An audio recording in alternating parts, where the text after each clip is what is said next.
bueno, ante todo, bienvenidos a esta conferencia denominada la función policial en el sistema penal acusatorio adversarial, que va a ser impartido por la maestra Marta Elena Córdoba Roldán y por la doctora Alma Sánchez Hernández. Ahorita se va a incorporar la doctora. Por lo pronto, quiero leer una síntesis curricular de la maestra Córdoba Roldán. La maestra Córdoba Roldán es licenciada maestra en Derecho por la Universidad Nacional Autónoma de México. Tiene una especialización judicial y amparo en el Consejo de la Judicatura Federal. Especialidad en maestría en Administración Pública por el Instituto de Estudios Superiores de Administración Pública. Es profesora de Derecho Internacional Humanitario en el Centro de Estudios del Ejército y Fuerza Aérea Mexicanos. Egresada del Colegio de Seguridad y Defensa Hemisférica de la Universidad Nacional de la Defensa del Departamento de los Estados Unidos de Norteamérica. Docente certificada por examen en Derechos Humanos por el Sistema Penal Acusatorio en México. Catedrática de Derecho de la Facultad de Derecho y de la Escuela Nacional de Trabajo Social de nuestra UNAM y del Centro de Estudios Superiores de Navales, en donde ha impartido materias de Derecho Militar, Derecho Internacional Humanitario, Derecho Marítimo, Derecho Internacional Público, Derecho Constitucional, Derecho Romano 1 y 2, cursos de sistemas jurídicos contemporáneos y derechos humanos y seguridad nacional. Sin más preámbulos, entonces, le damos la palabra a la maestra Marta Elena Córdoba Roldán.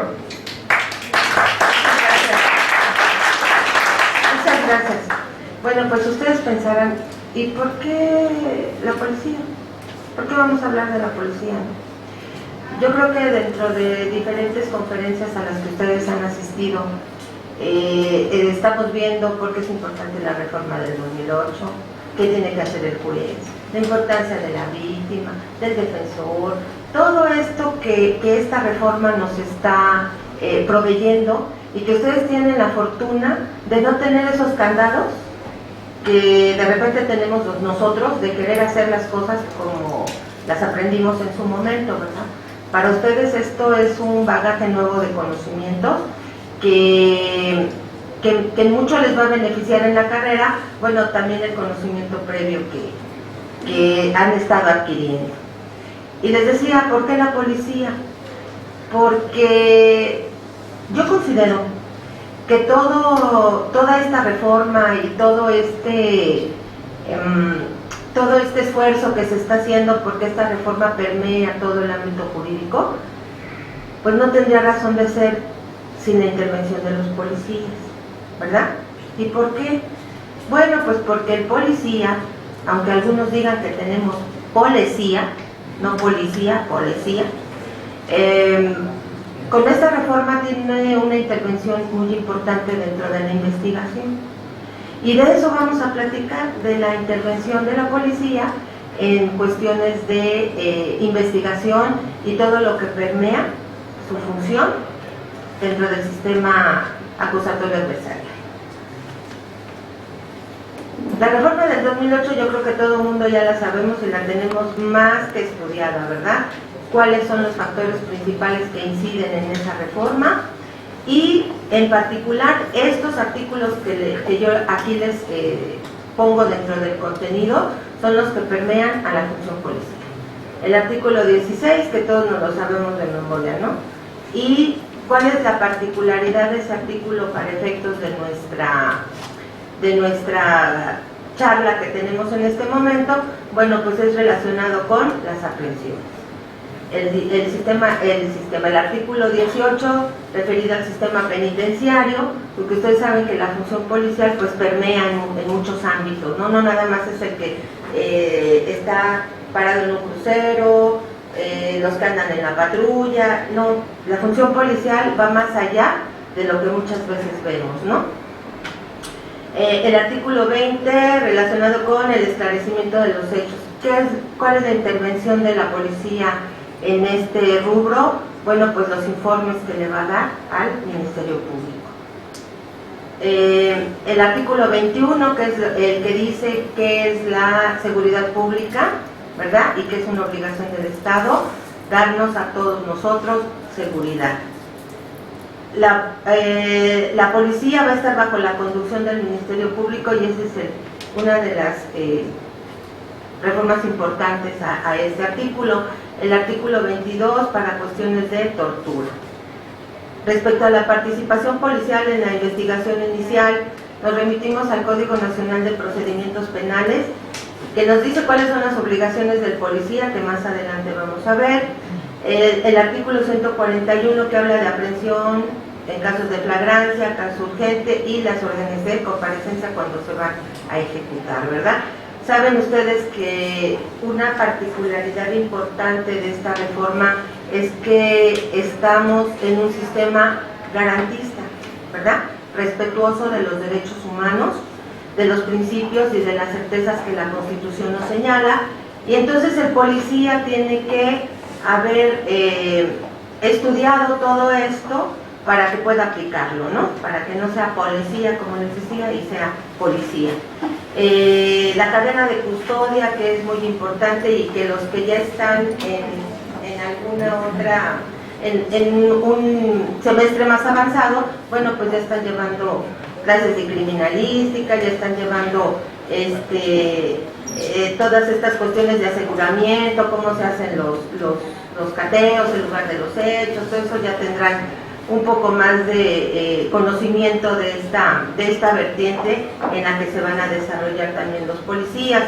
Cuestiones de aseguramiento para el caso de instrumentos, ¿verdad?, del delito. En los actos de investigación, ¿cuál es su intervención? Bueno, pues en las inspecciones, inspección de personas, la revisión corporal, la toma de muestras, el levantamiento e identificación de cadáveres y los peritajes. Y les decía al inicio de esta plática que todo esto está perfecto, el juez que debe de hacer, las etapas del juicio, pero si no tienen la información correcta es difícil que todo lo que viene atrás se pueda dar, ¿verdad? Aquí voy a hacer un pequeño paréntesis para darle la bienvenida a la doctora Alma Sánchez, que también nos va a acompañar. Ella nos podrá dar una pequeñita introducción antes de que ya empecemos con el desarrollo de todo este tema. Gracias, doctora. Gracias, buenos días. Perdón un poquito el retraso, pero acuérdense que con la cuestión de que tenemos grupos, fui por mis alumnos.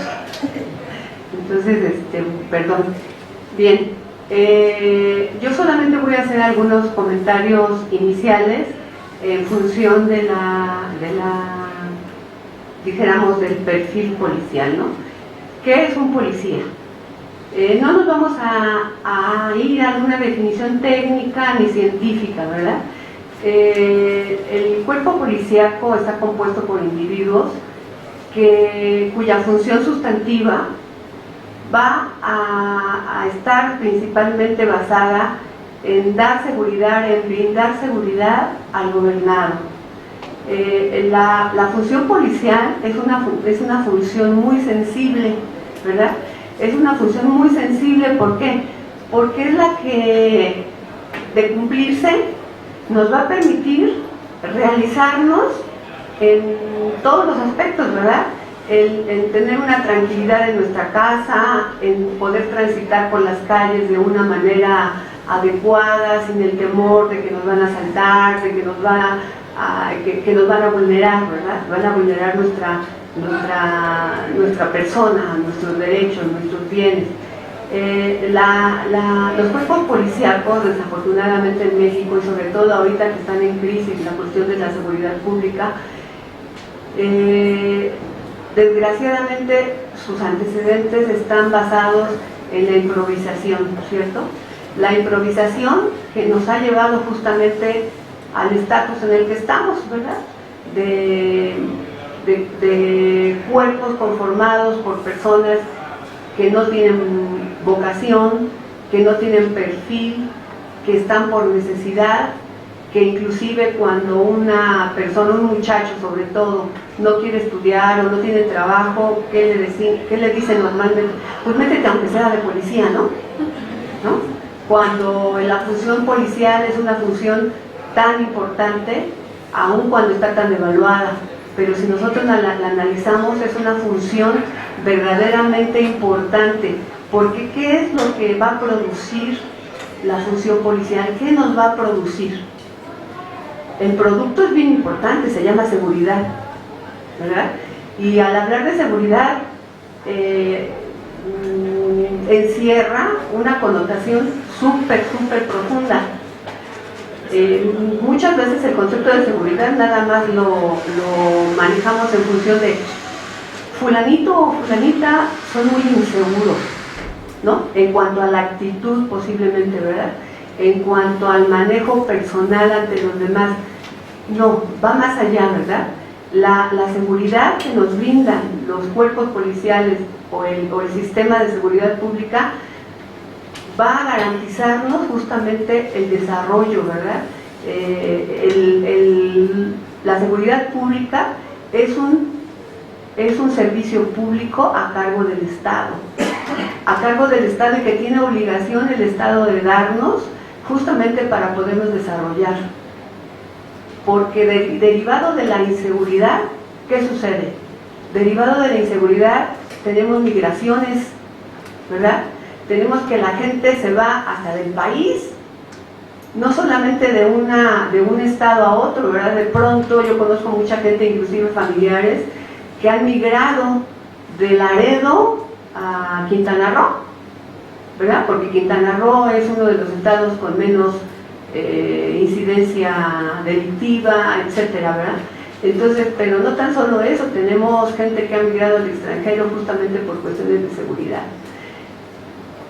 ¿Por qué les menciono todo esto? Bueno, pues porque nosotras del análisis que hemos hecho de las cuestiones policiales, hemos verdaderamente concluido que la cuestión de la seguridad pública implica que los perfiles policiales deben ser súper exigentes, ¿verdad?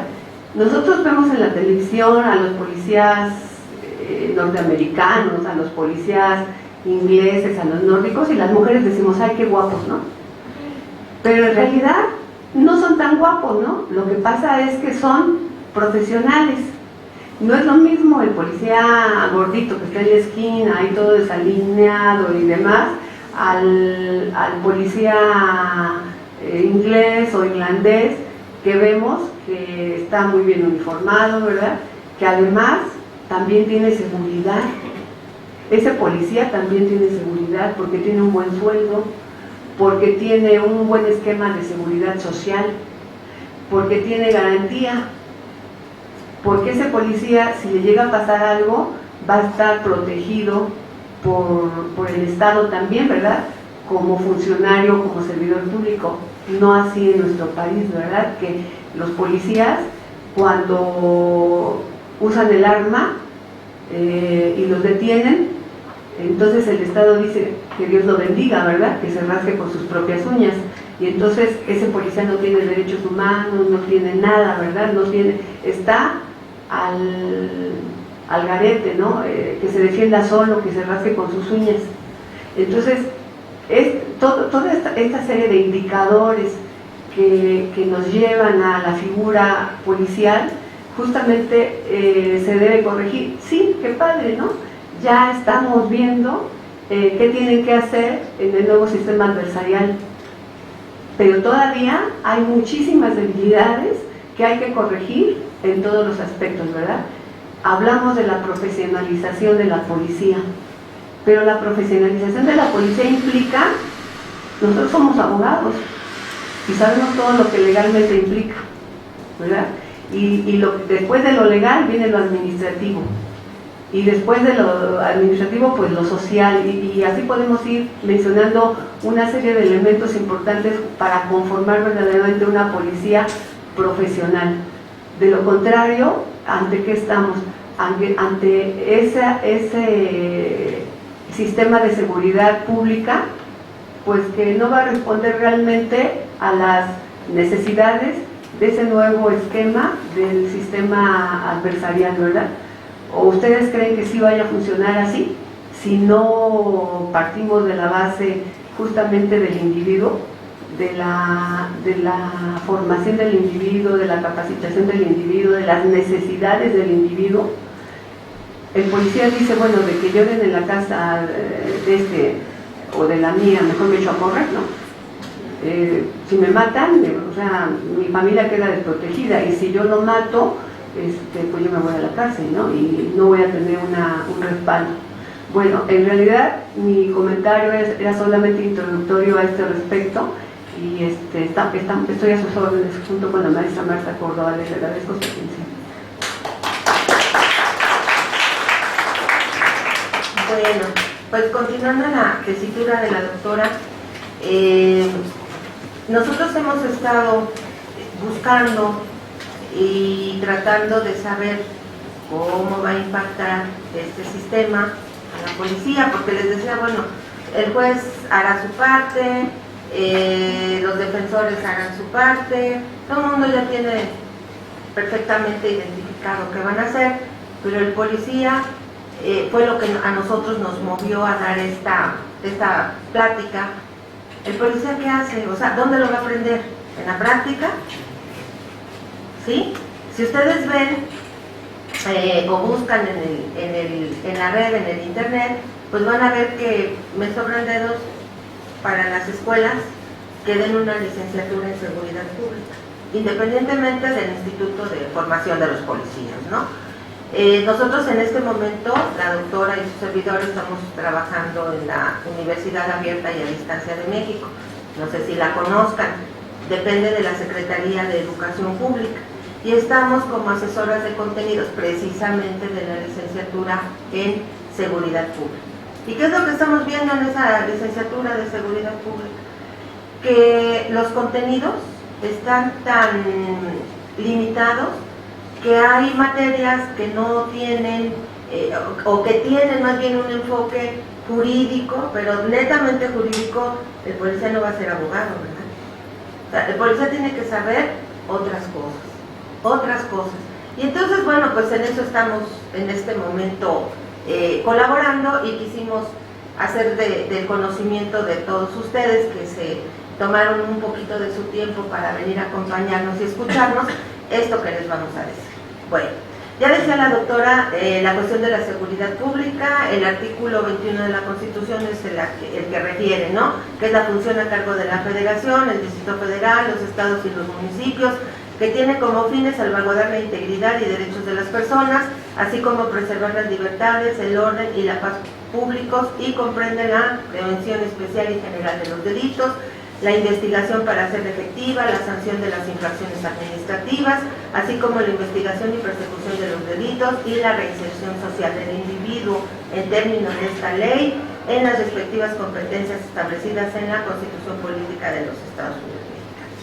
Y si vemos eso, nos sentimos así como seguros, ¿no? Decía la doctora, ay, qué bueno, pues ahí está todo. O sea, ¿cuál es el problema?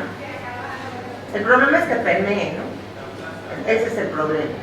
¿Qué es una institución policial? Pues son los cuerpos de policía, de vigilancia y custodia de los establecimientos penitenciarios, de detención preventiva, de centros de arraigos, y en general todas las dependencias encargadas de la seguridad pública a nivel federal, local y municipal que realicen funciones similares. Y si ustedes se van a la ley de seguridad privada, de alguna manera la seguridad privada es un apoyo a la seguridad pública. Y muchos nada más vemos a la seguridad privada como los que andan de custodios de valores, ¿no? Los que están en los almacenes cuidando. Entonces tampoco le hemos dado, eso está más olvidado todavía que la seguridad pública en sí, ¿no? El Código Nacional de Procedimientos Penales nos dice que la intervención de la policía va a estar bajo el mando del Ministerio Público. Esto es derivado, obviamente, de la reforma penal del 2008 al artículo 20.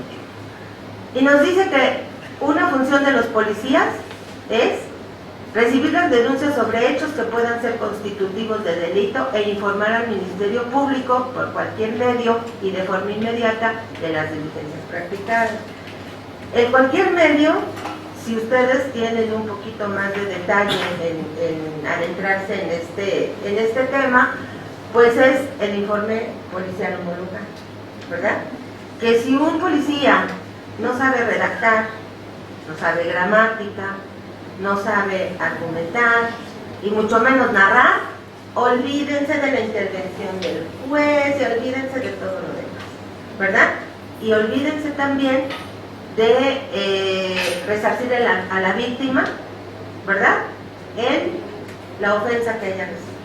¿Por qué? Porque los elementos que debe de tener el Ministerio Público no le van a servir para llegar a la verdad histórica de los hechos, ¿verdad? Que es lo que nos interesa a nosotros ya como abogados, tener la certeza de que hay elementos de juicio que nos lleven a abrir un juicio o a determinar una libertad, ¿no?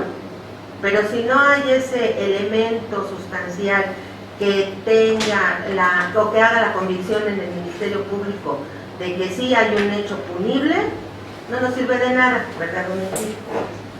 ¿Sí? Y no sé si ustedes, pregunto, ya se habían hecho esta pregunta o ya habían hecho este análisis, ¿verdad? Porque es importantísimo, importantísimo. Recibir las denuncias anónimas, ven que hay una línea, ¿no?, para las denuncias anónimas, sobre todo para cuestiones de narcotráfico, delincuencia organizada, ¿no? Y realizar detenciones en los casos que autoriza la Constitución. Bueno, pues ya sabemos que el principio de legalidad es que el imputado debe saber quién lo acusa, de qué se le acusa, ¿verdad? Entonces ese es un principio de legalidad, y los derechos de tener a su abogado, de que si no lo puede pagar, bueno, pues que se le va a designar un defensor. ¿Cuáles son los casos de detenciones? Pues la flagrancia, esa es una. Ahí no necesitamos orden, necesitamos orden o mandamiento escrito cuando hay una orden de comparecencia, ¿verdad? Llevarlo, ¿sabes qué? Ya te dijimos tantas veces, no sé. Y el caso urgente, cuando haya un delito calificado como grave o que haya la sospecha fundada de que el probable responsable pueda evadir el acceso a la justicia. ¿Sí? ¿Estamos de acuerdo hasta aquí? ¿Qué otra cosa tiene que hacer el policía? Obviamente, impedir que se consumen los delitos o de los hechos que produzcan consecuencias ulteriores. Y ese sería, bueno, pues el policía que está en la calle, ¿no? El que está vigilando, saben que ahora, bueno, pues hay el centro que se llama C4, ¿no?, de Comando, Control, Comunicaciones, y ese lo estamos viendo en la televisión, es el sistema de vigilancia por cámaras que tiene la ciudad, y cuando pasa algo, luego empieza la coordinación de los cuadrantes, y en la mayoría de los casos han atrapado a los delincuentes, que nosotros vemos ahí en la televisión, ¿verdad? Porque pues muchos yo creo que también se les escapan. A lo mejor más, ¿verdad?, de los que creemos se les escapan, pero tristemente, decía la doctora, bueno, es una escalera para arriba y para abajo, ¿no? Si ustedes ven también, muchas veces los mismos policías andan empujando las patrullas, ¿no?, porque ya se quedaron sin batería, sin gasolina, y bueno, y entonces no, pues el delincuente pasa en su combi, tristemente, ¿no? Estamos hablando de la realidad que está pasando, ¿no?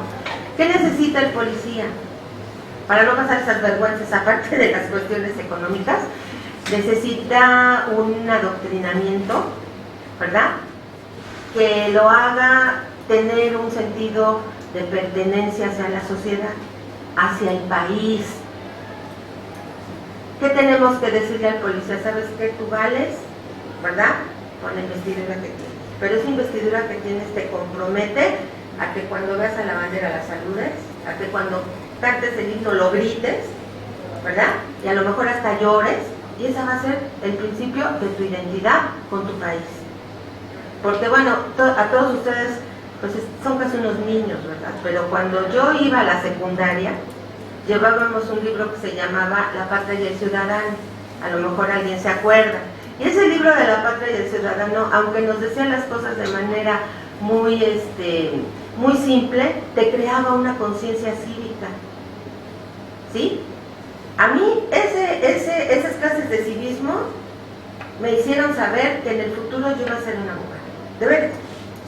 Así empezó mi vocación, ¿no? Entonces el policía necesita eso, necesita saber que tiene una pertenencia, sí, perdón, con la comunidad, ¿no?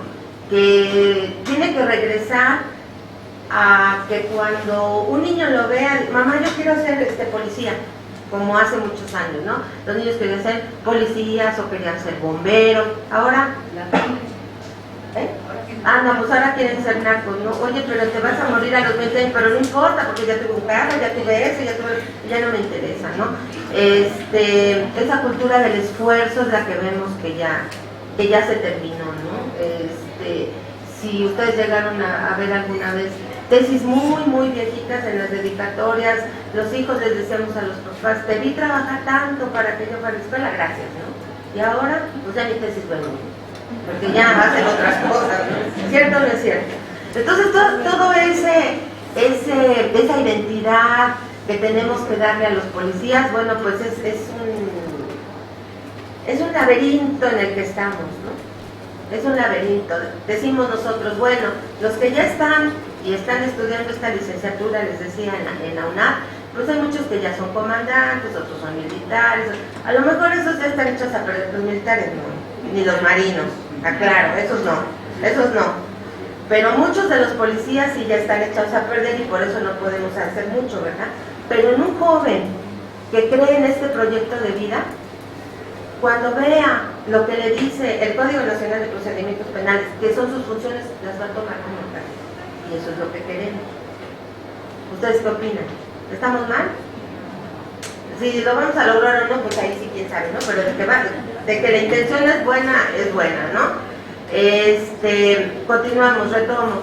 Les decía, impedir que se consumen los delitos, bueno, pues el policía del primer contacto, y si ya se consumó el delito y no se pudo detener al agresor, bueno, pues tan siquiera darle la atención a la víctima, ¿no? ¿En qué otra cosa van a intervenir? Pues en el aseguramiento de los bienes, los instrumentos, objetos o productos del delito, ¿sí? Les puse los artículos para no hacer tan tedioso estarlo leyendo. Ustedes toman nota y bueno, pues ya después se van y lo consultan a mayor detalle, ¿verdad? Nosotros tenemos dentro del Distrito Federal, dentro del aseguramiento de los bienes, bueno, pues tenemos la extinción de dominio. Si han escuchado hablar de la extinción de dominio, ¿no? Si yo tengo una propiedad, la estoy rentando, me están obligando a que yo tenga la certeza de que esa propiedad no se está usando para, por ejemplo, tener vigilados a secuestrados o tener una bodega donde haya narcóticos. ¿Por qué? Porque si en esa propiedad encuentran o secuestrados o narcóticos o trata de personas o armas, entonces yo voy a perder esa propiedad. Y esta es una estrategia del Estado para que también nosotros como ciudadanos pues no vivamos en el dejar hacer, dejar pasar, ¿no? Porque muchas de las cosas que están pasando es por eso. Entonces, no, yo que me voy a estar metiendo, o sea, mi vecino está ahí medio loco, luego sale con la ametralladora, pues yo no voy a decir, ¿no? Pero también esa conciencia de ayudarnos, de volver a ser una sociedad con cohesión y cuidarnos también entre nosotros, ¿no? Les decía, en cuestión del aseguramiento, informar sin dilación por cualquier medio al Ministerio Público sobre la detención de cualquier persona e inscribir inmediatamente las detenciones en el registro que al efecto establezcan las disposiciones aplicables. Miren, yo hace mucho que ya no litigo en penal, mucho, pero en las delegaciones había ahí un libro, ¿no? Un libro de gobierno donde apuntaban y tú ibas y veías, no, pues sí está mi familiar detenido, ¿no? O a veces hasta por eso había moche, ¿no? Para encontrar el libro, porque no, quién sabe dónde anda. Ahora ya tienen las pantallas y ahí ya va uno viendo cómo está, si está nuestro cliente o nuestro familiar detenido, ¿no? Practicar las inspecciones, les decía hace rato, bueno, pues en estas cuestiones de inspección, pues mucha gente no sabe y no los quiere dejar entrar, o no, ¿sabes qué? Mira, aquí está la orden, ¿no? Pero no puedes entrar, o yo no soy el dueño, yo no soy el indicado, y todo esto, si no se lleva dentro de los parámetros que establecen, les decía, este sistema garantista, pues da origen a una violación de derechos humanos, y esa violación de derechos humanos deja todo, en nuestro caso, pues sin un sustento, ¿no? ¿Por qué? Porque bueno, si no, pues a mí me amenazaron para entrar, nunca me enseñaron la orden, y bueno, pues el delincuente se va a defender con lo que pueda, ¿no? Es lo que decía la doctora hace un momento, es triste ver a los policías que a veces que los andan correteando, ¿verdad? ¿Por qué? Porque yo he estado, te di un arma para que lo usaras, no precisamente la pistola, un tolete, el bastón ese que traen, ¿no? Y si es verdad que hay un principio jurídico que dice que el que pega primero pega dos veces, pues no los dejan pegar primero. ¿Por qué? Porque todo es violatorio de derechos humanos, ¿no? Lo estamos viendo, a ellos sí los agreden con petardos, con estas, ¿cómo se llaman? Las bombas, estas molotov, y sucede que ellos no pueden hacer nada más que resguardarse, ¿no? Hemos visto en las noticias que ha habido fracturados, descalabrados, y bueno, pues eso no importa, ¿no? O sea, como que le pagan para eso, ¿no? No debería de ser, pero pues sin embargo, así está. Y nosotros tenemos que concientizar a los policías para que esas intervenciones las hagan conforme a derecho, ¿verdad? Mucha gente pregunta, y yo también me pregunto, ¿dónde están los derechos humanos ahí? Ellos deberían de salir al momento, ¿verdad? Esta manifestación ustedes la van a contender de esta manera, porque de esta manera van ustedes a respetar los derechos humanos de quien se está manifestando, ¿sí o no? Todo eso debería de estar normado, no nada más es salir a decir, no, es que es violatorio, y es violatorio, todo es violatorio. Todo es violatorio, si ustedes lo ven. O sea, hemos visto casos de risa, tan de risa, que la presidenta de la Comisión de Derechos Humanos del DF estaba hasta consiguiendo una indemnización para unos, no sé si eran de los anarquistas, bueno, porque los habían detenido, y porque los habían torturado, y porque los habían, bueno, todo. Entonces uno ahí dice, porque mucha gente tiene la percepción de que la Comisión de Derechos, la Comisión Nacional de los Derechos Humanos defiende delincuentes, ¿verdad? Entonces dice uno, bueno, pues solamente hay que estar con el amparo, pero de Dios, para que no nos pase nada y no vayamos a aprobar esta nueva justicia, ¿no? Triste. Bueno, preservar el lugar de los hechos o del hallazgo, y en general realizar todos los actos necesarios para garantizar la integridad de los indicios. Y lo mismo, si no hay una buena investigación, si no hay un buen informe, si no se respeta la cadena de custodia, si no se sabe cómo hacer un barrido en una escena criminal, pues difícilmente vamos a poder probar, ¿verdad?, los hechos que le vamos a decir al ministerio. Y pues él menos, ¿no? Si él se va a basar en lo que le diga la policía, y la policía no sabe hacer eso, bueno, pues les decía que poco tenemos que presumir de todo esto que se está haciendo para la implementación de los juicios orales. Recolectar y resguardar los objetos relacionados. No sé si han visto en los aseguramientos de armas, antes ponían una mesota y ahí ponían las armas, ¿no? Ahora ya es la misma mesota y las mismas armas, pero ya van en unas cajitas. ¿Sí han visto eso? Bueno, eso se los dejo para que ustedes lo consideren. La cadena de custodia, bueno, pues ese es el control de todas las evidencias que se vayan a obtener de un lugar de los hechos, ¿verdad? Si no se sabe cómo hacer esa cadena de custodia, pues muchas de las evidencias se van a perder. Y si ustedes han seguido la cuestión del caso Ayotzinapa, bueno, pues dicen que que muchas de las cosas que se recolectaron están contaminadas, ¿verdad? Se supone que no debería de ser eso, ¿no? Porque, bueno, pues esos peritos ya están a otros niveles de conciencia y de conocimiento, ¿no? Entrevistar a las personas que pudieran aportar algún dato o elemento para la investigación. Si muchas veces no les da ni para defenderse en la calle, pues ustedes creen que puedan ser unos buenos perfiladores. Sí saben cuáles son los perfiladores, ¿no?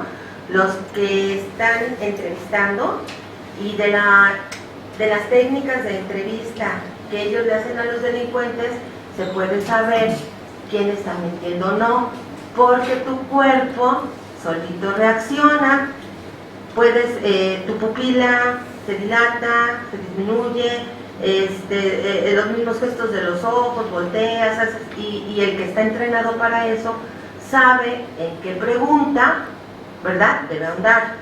Entonces ya también esto de la interrogación por medio de la tortura, pues ya pasó de moda, ¿no? Porque ya no hay necesidad. Así de hacer manita de puerco, ya no, sí, ya no hay necesidad. Simplemente hablando, ¿por qué? Porque ya está la profesionalización también del perfilador. Pero estamos hablando de perfiladores que investigan delitos pues graves, ¿no? Muy graves. Pero pues al que llega a la delegación, y no, pues ahí se lo dejo, ¿no? Muchas veces ni los interrogan. Pero todo eso también es una característica que debe de tener el policía, y un conocimiento. Y les digo, si ustedes ven las mallas de las asignaturas, de los contenidos, de 2 o 3 licenciaturas que hay en el país en seguridad pública, eso ni siquiera lo tocan. Ni siquiera lo tocan,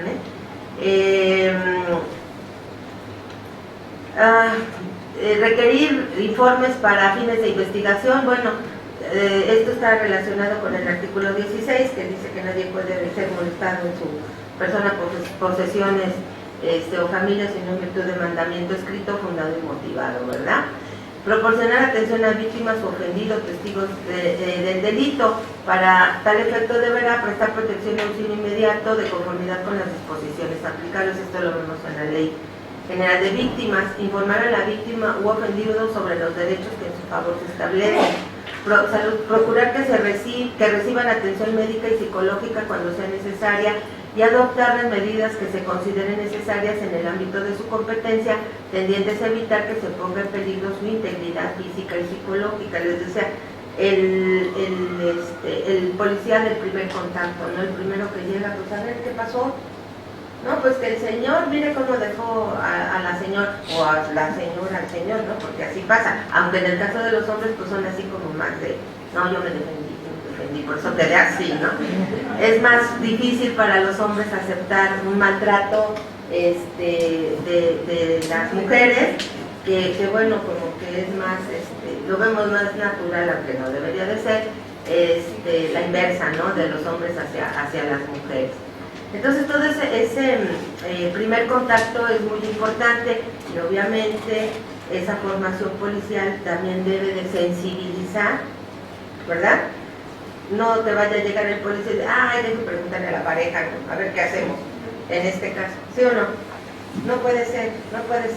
Necesitamos que el policía tenga mayor espíritu de servicio, ¿no? Para con la comunidad, y espíritu de cuerpo para con sus mismos pares, ¿no? Dar cumplimiento a los mandamientos ministeriales y jurisdiccionales, bueno, pues como las órdenes de aprehensión, ¿no? Emitir el informe policial y demás documentos. Y yo insisto, si no se tiene conocimientos de gramática, si no se tiene conocimientos de redacción, si no se sabe argumentar, si no se sabe narrar, pues olvídense de todo lo demás en lo que ya gastamos como país. Muchísimo dinero. Finalmente, si les movió a alguna reflexión o investigación sobre esta plática que tenemos, les diría que respecto del informe policial homologado, que es el que les estoy comentando, Hay un acuerdo en el Diario Oficial de la Federación del 8 de julio del 2010 que ahí trae cuál es su importancia, cuáles son sus ámbitos de aplicación. Obviamente las Secretarías de Seguridad Pública en los 3 niveles de gobierno, las procuradurías en los 3 niveles de gobierno, Sedena, Semar, aduanas y migración. Este es el ámbito en el que permea el informe policial homologado, y este acuerdo nos dice, a ver, vamos a tener formatos únicos para todo este sistema nacional de seguridad pública. Vamos a tener una base de datos única. Lo que yo no les sabría decir, bueno, yo les digo el deber ser, pero el ser no sé si ya lo tengan, o sea, sí, porque es complicado también hacer eso, ¿no? Si no podemos ni siquiera sacar nuestra acta de nacimiento si nacimos en otro estado, ¿a poco nos vamos al registro civil? Y bueno, empezando porque ahí están afuera. Señito, ¿de dónde quiere ser, no? ¿Quiere que le cambiemos una letra? ¿Cierto o no es cierto? Y luego ya entra y dice, uy, no, ¿qué crees? De ese estado no tenemos convenio ahorita. Pues mejor regrese allá a su estado y vaya por su acta. Así dice también. Entonces les digo, este es el deber ser. El ser, no lo sé. En este momento, en ese punto en especial, lo desconozco. Lo que sí les quiero decir es que a nosotros nos ha preocupado la situación que vemos en cuanto a la preparación de los policías, ¿sí? Y mucho. Un policía debe de saber de cuestiones de inteligencia, debe de saber de cuestiones de narcotráfico, debe de saber de condiciones de supuestos de pandillas, debe de saber la cuestión de los perfiladores, de los interrogatorios, la sensibilidad para tratar a una víctima, todo eso porque él es el primer contacto. Él es el primer contacto y muchos de ellos no lo saben. Les agradezco, ojalá les haya sido interesante esta plática que tuvimos. Estoy a sus órdenes en el D209 todos los sábados de 12 a 1, de 1 a 2 y de 2 a 3. Sí. ¿Alguna pregunta? Gracias. ¿Alguna pregunta, compañero? Por favor. Sí. En lo personal, ¿qué opinión le merece la presencia del ejército en las calles y también la emergencia de la policía comunitaria en algunas zonas? A ver, mira, desde el hecho de que el ejército, las fuerzas armadas estén en las calles, ¿a qué obedeció? A que hubo una alternancia en el poder y a río revuelto ganancia de pescadores, ¿no? A eso obedeció. Empiezan las disputas sobre los territorios que quieren controlar los cárteles de la droga, pero empiezan las disputas entre ellos. El Estado ahí no tiene nada que ver, no se puede decir que es un Estado fallido porque esos cárteles no están en contra de nosotros, no quieren derrocar al gobierno, ellos quieren hacer su negocio, pero ampliarlo, ¿verdad? Y a donde lo quieren ampliar, porque el que lo tiene no lo quiere dejar. ¿Qué fue lo que pasó? Que esa situación provocó que la ciudadanía quedáramos en medio, ¿verdad?, de esas disputas por territorios. Entonces, una vez que quedamos en medio, pues el presidente, en ejercicio de la facultad constitucional, ¿verdad?, de que en casos de perturbación grave puede llamar a las Fuerzas Armadas, lo hizo. Sí, lo hizo. Y totalmente fundado, ¿verdad?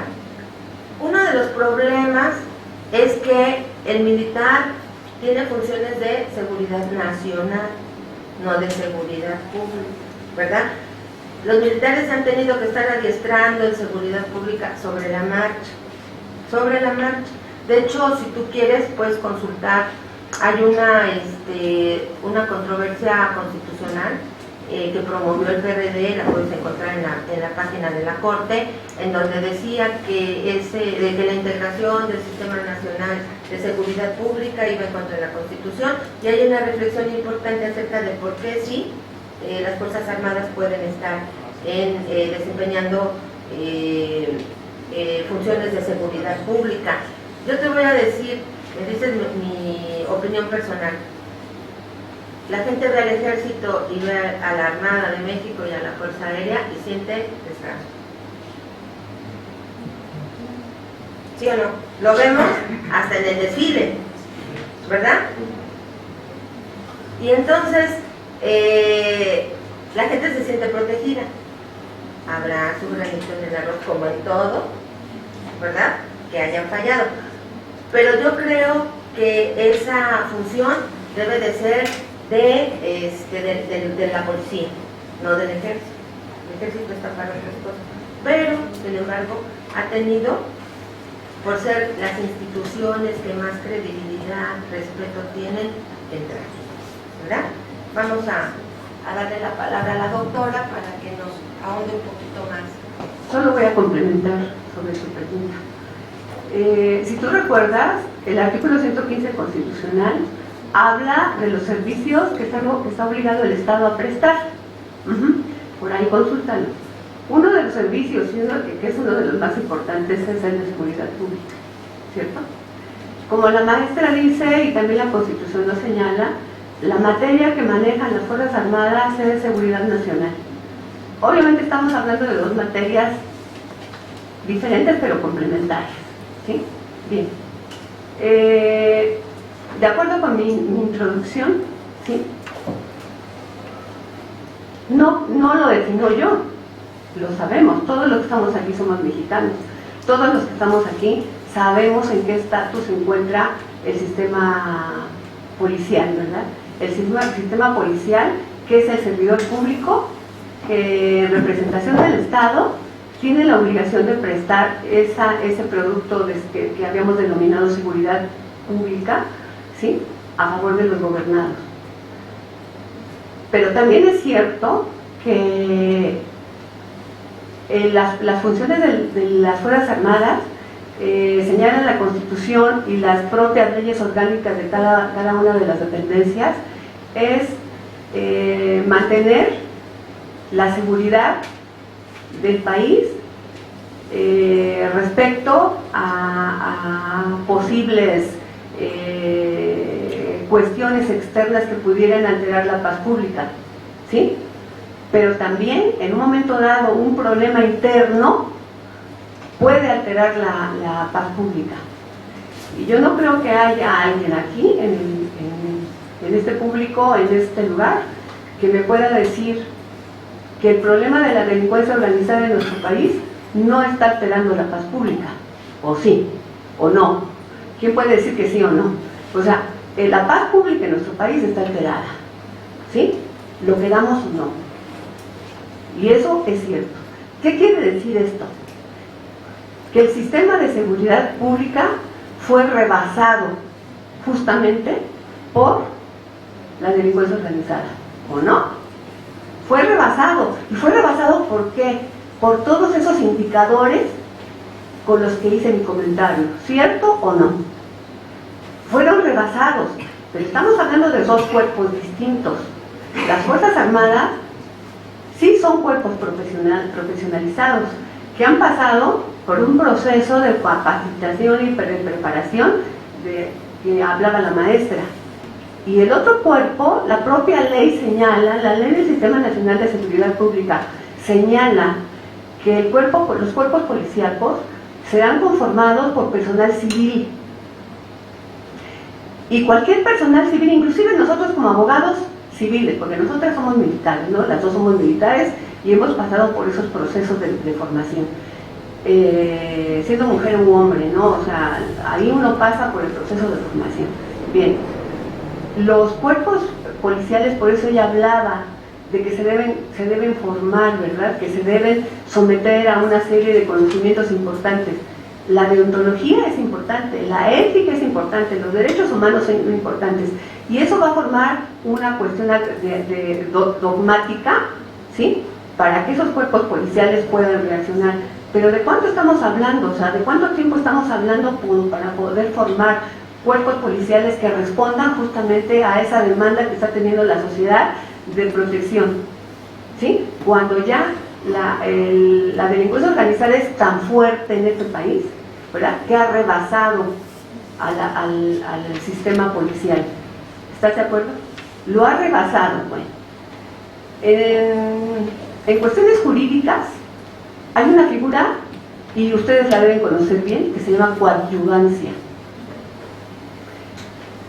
Las Fuerzas Armadas están participando mediante esa figura, y esa figura está respaldada en tesis de la Corte, ¿sí? Hay tres tesis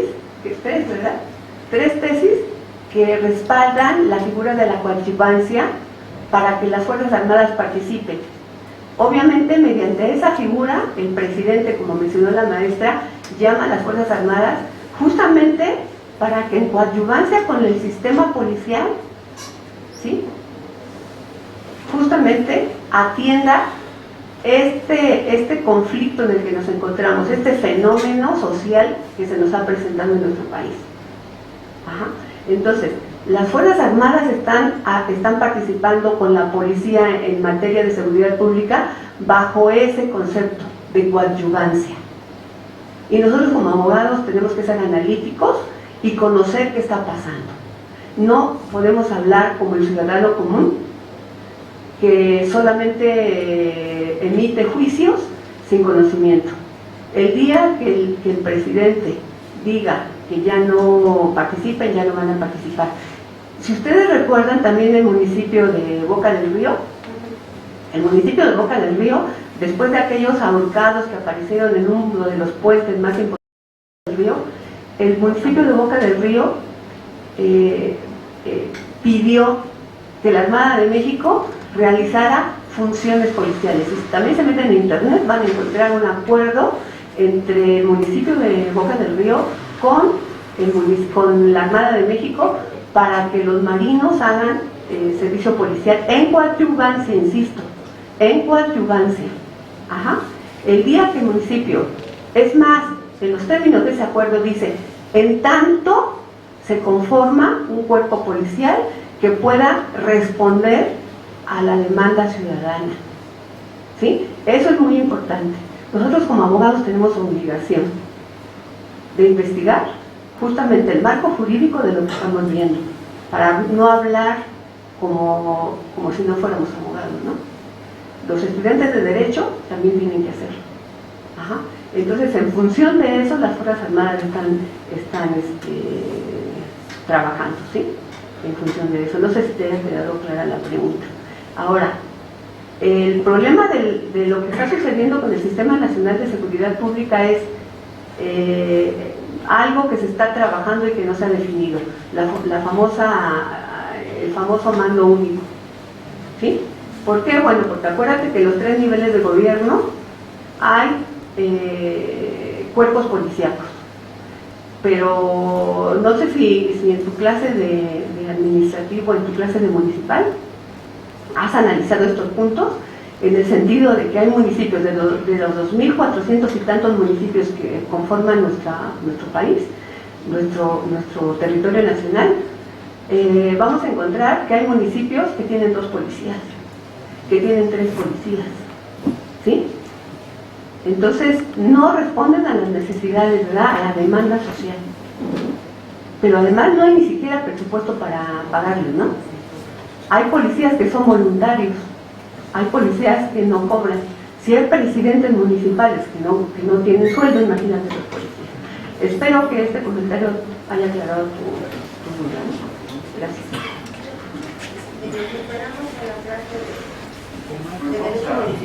Antes de terminar la sesión, ahora sí vamos a otorgar un reconocimiento a las 2 maestras, a los que quiero leer. Facultad de Derecho, Universidad Nacional Autónoma de México, todo el reconocimiento. Primero, bueno, a la doctora Alma Sánchez Hernández, por su destacada participación como ponente en la conferencia de función especial del Sistema Nacional de Seguridad Pública. Igual como a la